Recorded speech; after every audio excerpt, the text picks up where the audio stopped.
Click subscribe to Hooves and Homes Realty so you can hear more about confessions of a first-time horse owner.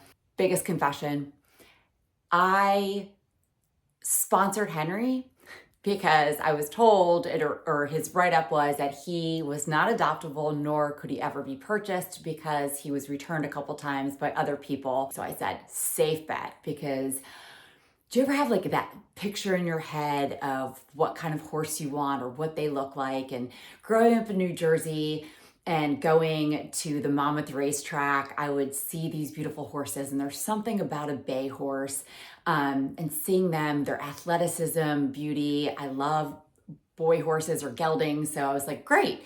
Henry, can't adopt him, safe bet, can't buy him, so no divorce in my future. And he's a bay, 19-year-old, off the track thoroughbred. What could go wrong? What could happen? Well, me. I don't like taking no for an answer. And so I fall in love with him and I start to learn about him, and people warn me, Denise, he has abscesses on his feet. And I remember first time, I didn't know. And I'm like, what? I heard words like Cushing's, PPID, and he's 19, you don't have any really medical records on it. But I fell in love with him. I loved him. And I didn't know what it's called then, but now I do know it's the hierarchy in a pasture, and Henry was never going to be the alpha. There were other horses that were fighting to be alpha, and Henry would back away and go in his run-in area, and I would just sit there, and I didn't get that one-on-one time with him. So I was like, really, I can't adopt him?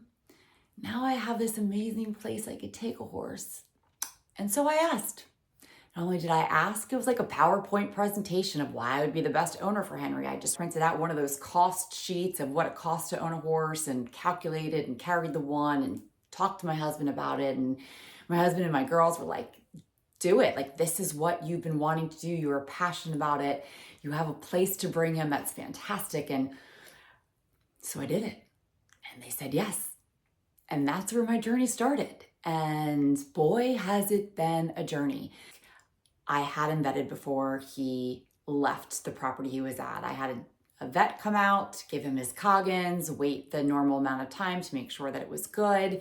All right, let's load him up and take him. And take him I did, and signed paperwork promising that I would be really keeping up with the care that he was getting, giving him the supplements, and, I have hoof care supplements. He's on Hyro and Hoof 707, and now he's on joint supplements, but would say, like, if you're a really cautious horse owner or somebody that's gonna be buying a horse, do your homework, talk to a lot of people. If you're more impulsive, spontaneous, and you fall in love, then do what I did.